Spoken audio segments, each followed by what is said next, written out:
So what we're talking about here, what you're talking about here, is a sort of consolidation that uses student work that's a gallery walk, right? Which works really well when we use a divergent task.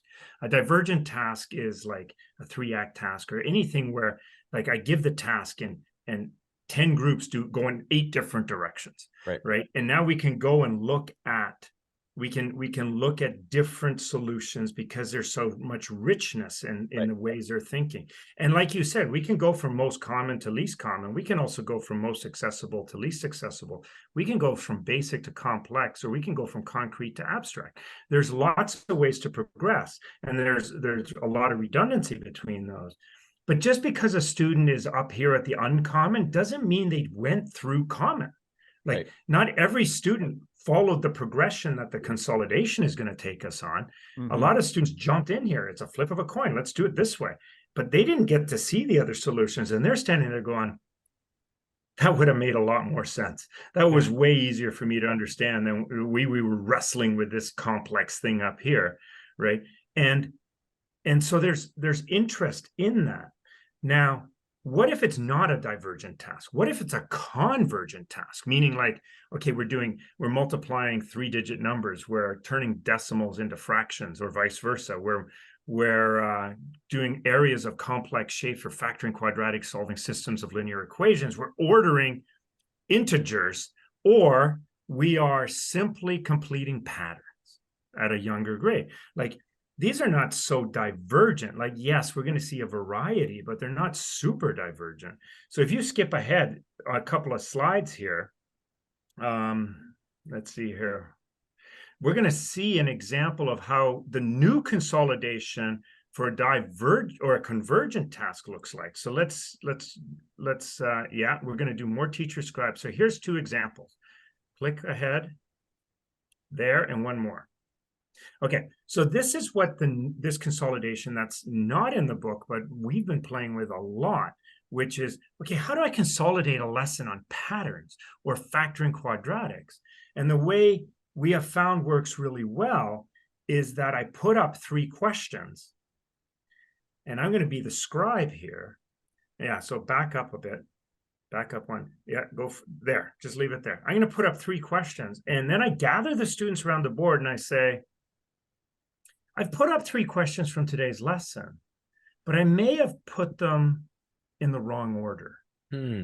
What order should the questions be in, and why? And as the audience is watching this, we always say, turn and talk to the person next to you. What order should these questions be in, and why? And what's amazing about that is grade 4 to grade 12, they get the order right every single time, right? But what's even more interesting is the conversations they have, because they're looking at those patterns and they're going, well, the middle one's first because I can continue that pattern. Right. The second one would be the top one, because, like, I can work backwards on that pattern. But that third one at the bottom, I got to do some trial and error. I got to think about it really hard. Like, that's the conversations they're having, unprompted by me, just simply saying, what order should they be in and why?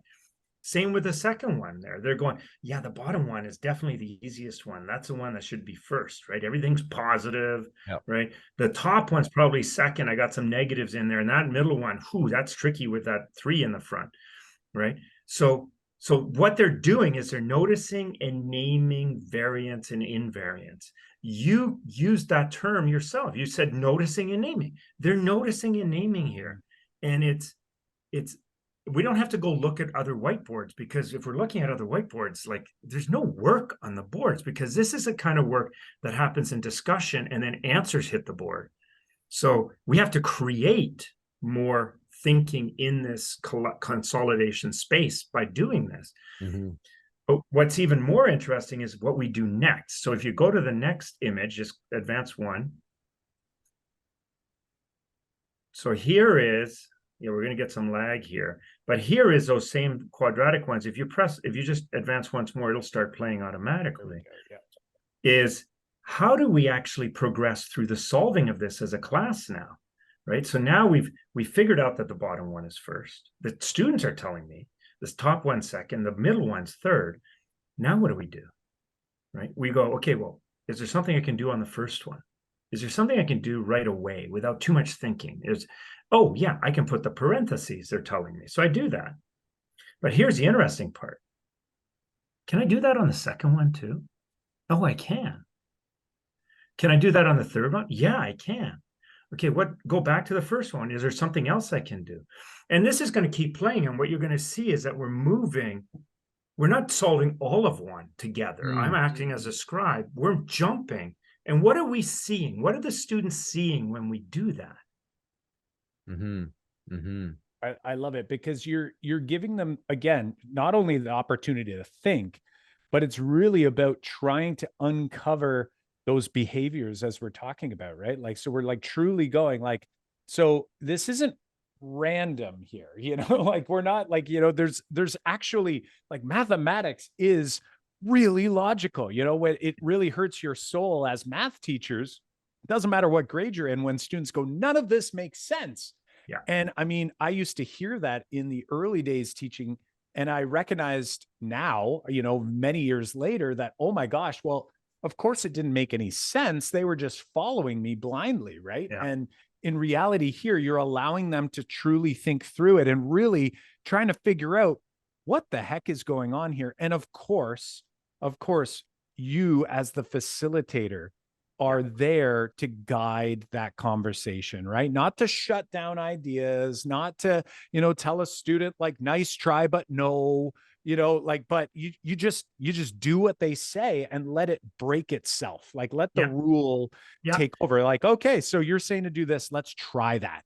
And I love this. Or I'm going to write over what you there. say, That's great. And too. then someone else in the room is going to go, no, that's not what they meant.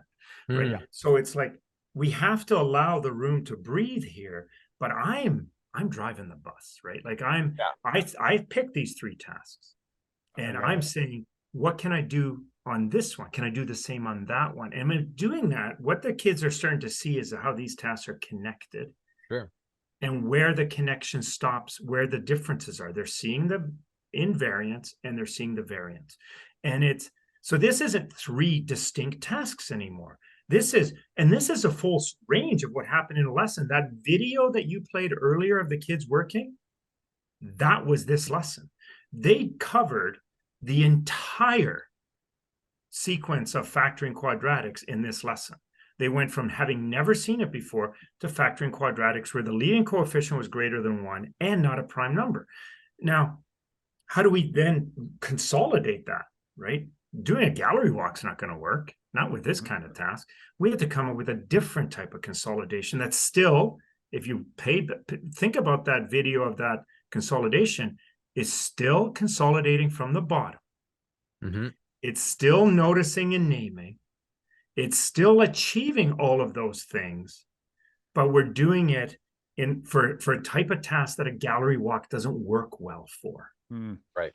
You know, I want to, you know, mention something I saw in the chat here, and then, sorry, John, I'll let you jump in there. But I saw a few people saying like, so is this the consolidation stage? And, you know, I think there's like, sometimes we look for like, you know, does it always look this exact way? And what I'm hearing you say, and I want to be super explicit for everybody in the chat, is that no, we have to figure out, what do we want kids to take away, and how can we help to bring this and draw this out? So you've done sort of a great job here with a scenario like this, where you're going, and you said it, I'll reiterate it, that, you know, a gallery walk, you might still do a gallery walk and have a look, but ultimately that's not going to do the trick. Is that we've got to be very, very explicit, and we could either do it the old way, which is, all right, now you did all this work. Now here's exactly what you learned, bang, bang, bang, bang. But guess what? Over time, kids are going to go, he's going to tell me anyway. Yeah. Or we could do something like you've described here. Now, when I say that, something like, which means it might look very different for a different topic or a different concept. The real question comes down to, again, last year's session, we talked a lot about intentionality, right? And the intentionality, all of the thinking, is to get us to the place where we can go, they're going to walk away knowing blank. And when I say blank, that could be multiple blanks, right? It could be, many different things. It might be a model. It might be a strategy. It might be, a process or a procedure. But ultimately, at the end of the day, we've got to be clear on that. We don't just want kids thinking for thinking's sake, even though that's amazing and it gives, teachers so much happiness when it happens. We really need that work to be leading us towards what I'll call the real work, which is kids understanding what it was that they were thinking about. And it's, like I said, like a gallery walk, here's the difference. With a gallery walk, I'm trying to pull the consolidation out of the boards, right?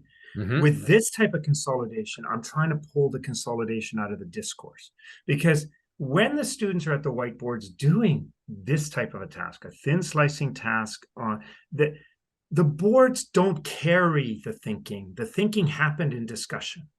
So looking at the boards isn't going to help. I need to now recreate some of that discussion and then create some sort of an artifact and an experience out of it so that I can pull from their discussions the thoughts and organize and structure and formalize them here. And I see lots of questions. Well, what will this look like in this unit? What will it look like in this topic? The answer is this. You pick 3 tasks from your sequence that they got through, right? You pick 3 tasks, you jumble the order, and you ask them to unscramble it. And that's how you start. Right. What order should they be in? And then, okay, let's go to the first one. The one you've labeled for 1. What can I do first here? What's my first step? Does the first step work on the second task too? Can I do that same first step? Will it work on the third one, right? And what we're trying to do is highlight the parts where there is invariance, but then also talk about when there is variance. Now, I said earlier, this works amazing 4 to 12. K to 3 is a bit of a different animal because in K to 3, when I say put these back in order, I got kids going, I like the second one best because it's got a 7 in it. Yeah, right? It's my favorite number. Yeah, and I want it to be really hard, so we're going to start there. And okay, you're missing the point a little bit, but which you know what? So that's like a small example though of what happens in lessons where we leave the strings untied right at the end, right? Kids walk out, they go, that was a really cool task. And it was, if it was a contextual task, which, we try to use context whenever we can. We use a contextual task. They go, that was great. They were salting the driveway and, we found out that it took this many bags of salt. And we're like, it was about dividing fractions, like that, like that's what we were really trying to do. It was about salting the driveway. We need to make sure that those ends are tied. But I think this gives. So for Heidi from Hawaii, just so you know, Heidi, that means that salting is what we do when it gets cold and we get ice, right? It's Peter, we gotta chat about taking making meaningful notes and using meaningful notes, because I think that topic on our podcast is the one that I think we still get asked about the most, and what that looks like. What are the examples? Walk us through. Now that let's say we've had the meaningful discussions. Let's talk about note taking, because I think a lot of people are saying we're not note taking. We're just working at the boards.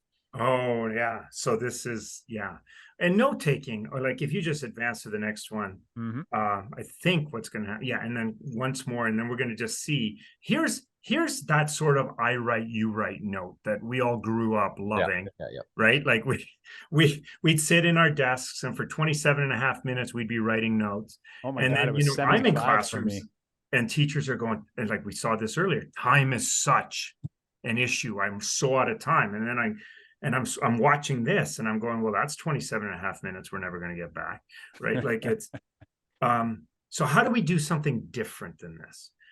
How do we shift from note taking to note making, which is where the students take ownership? They are responsible for it. They're using notes as a way to consolidate their learning, including the learning that happened in the consolidation. How are they going to represent this in such a way that what's in their head gets out on paper? So we played with a whole bunch of different things early on, and you can advance through this. We tried limiting space, and that worked okay. We tried graphic organizers. That was really good. We tried this model, and pause here. This is sort of the Cornell model or the Frary model, which is we're just going to divide into 4 quadrants. And these worked okay. We went from 20% of kids being cognitively engaged to 60 to 80% being cognitively engaged. And we went from 10% looking back at their notes to 60 to 80% looking back at their notes. So this was a huge improvement. But we still had 20 to 40% of kids opting out, going, yeah, I'll remember it, right? Like, never underestimate a student's ability to overestimate their ability, right? So that was totally me. Yeah. So we kept, and here comes the new format, the format that works so well. And if you advance to the next one, I think the next one's even, this is what the students' work looks like when they've been doing it. If you give me the next one, it always follows the same structure. Yeah. It's 4 quadrants. And I know Richard's on here, and Richard just posted a whole bunch on Twitter today of what this looks like. It's 4 quadrants. Quadrant 1, top left-hand corner, is a fill in the blank setter. Okay. And it is shot through with structure and formalism. This is where I'm actually trying to get them to showcase what it looks like, right? Yeah, just leave it here. Yeah, that's good. The second one is I'm giving them the task, and I want them to turn it into a worked example. Now, those words are very particular. It's not, I don't want you to get the answer. I want you to use this task as a way to showcase your understanding, your learning today for your future forgetful self. What are you going to put in quadrant 2, which is top right-hand corner, so that 3 weeks from now, you remember what you did today, right? Quadrant 3, which is a bottom right-hand corner, is you pick your own example. You choose what you want to do, right? But I've given you some restrictions on one area and perimeter. And then quadrant 4 is things to remember. And if you back it up to where we actually see a student example, yeah, now forward. There.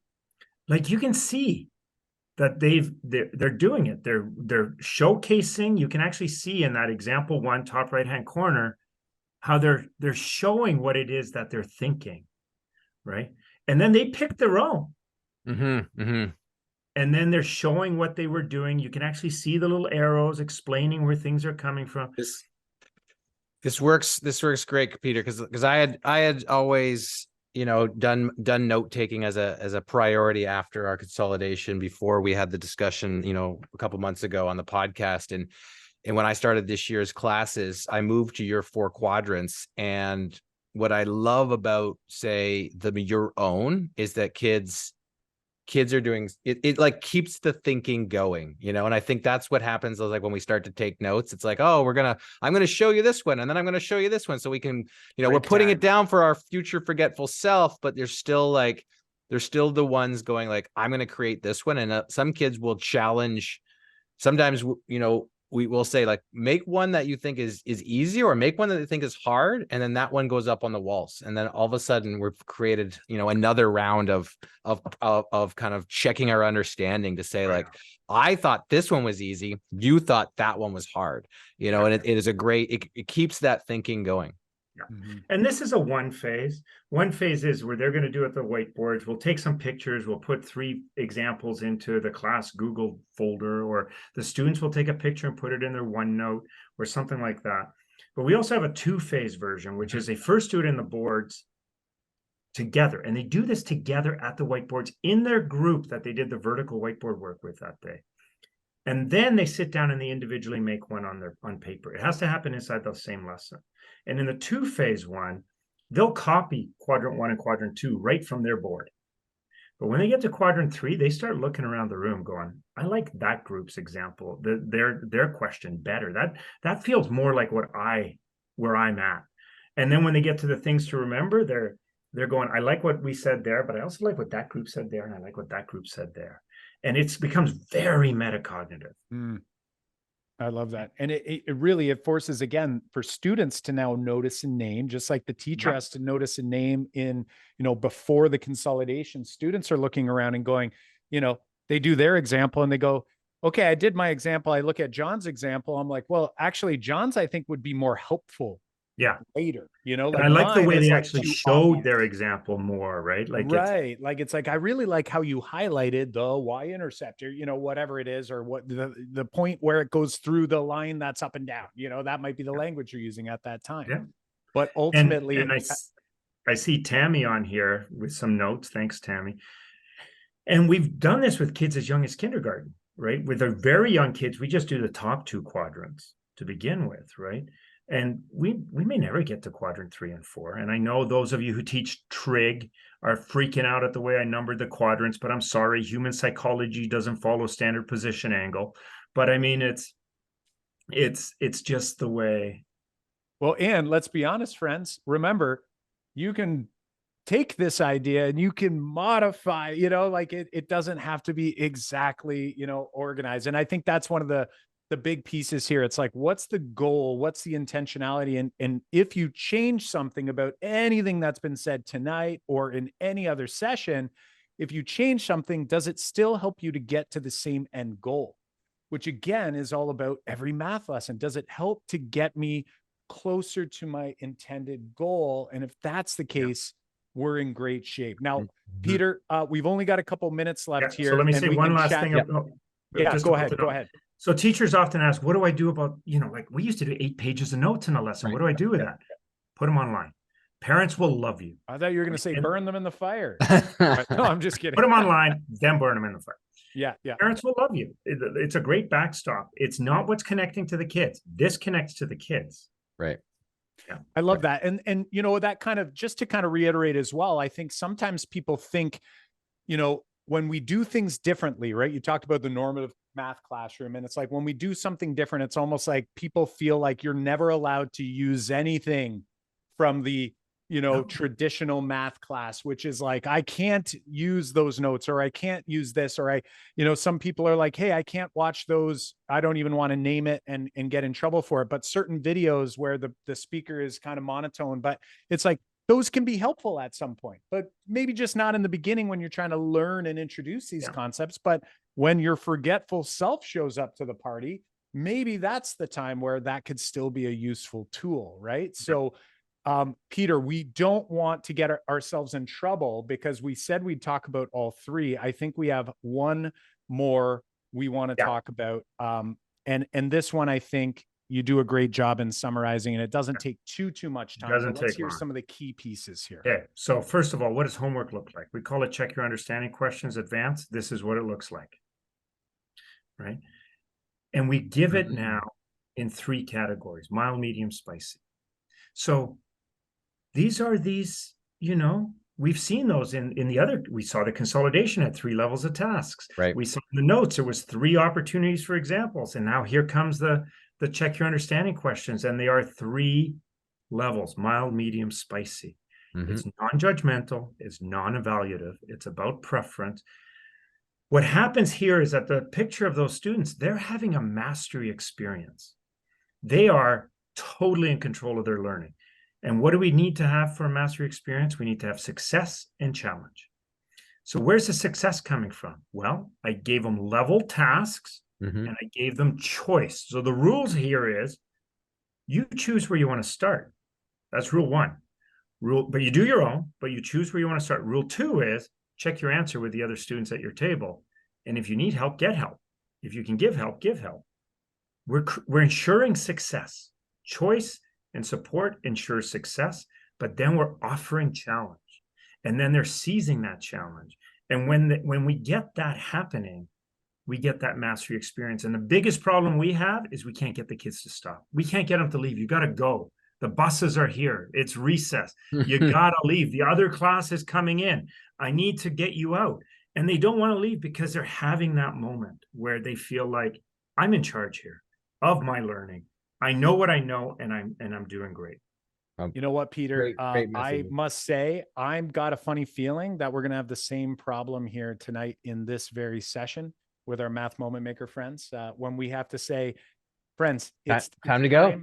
It's time to go. It's time to go. You know, Peter is it's now 9 o'clock where you are, I believe, right? Yeah. You're Atlantic time. So Yeah. 9 p.m. Now, meanwhile, our friends in Australia and, you know, all around the world here are laughing. They're like, Yes. Peter, you know, Saturday. yeah, I got you beat. It's I got Saturday. you beat. Yeah. But my goodness gracious, we covered a lot of ground. Peter, it is always a massive, massive delight to have you when we have you on the podcast. Of course, even better when we have you in the summit, and nothing beats having some great conversations in the hallway at NCTM or any of these live events that we get a chance to bump into you at. Peter, if you had one sort of final message for those people who came in to hear all about the close, what would be sort of your takeaway for them as they get pumped up for the other 30 plus sessions that they're going to be digging into all weekend here? The close is important. We always have to do one. Set a timer for yourself. I saw Ed Campos say the same thing. Set a timer for yourself so you don't get carried away. Make sure you close. You don't.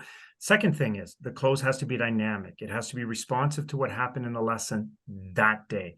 The third thing is we don't have to do all three. We don't have to do all three, but you got to do one.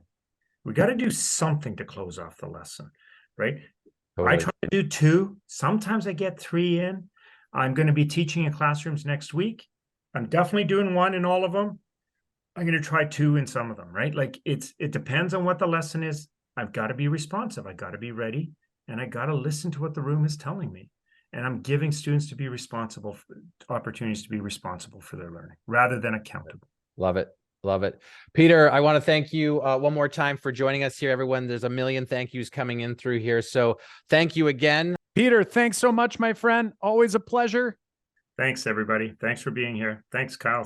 Thanks, John. Thanks, Peter.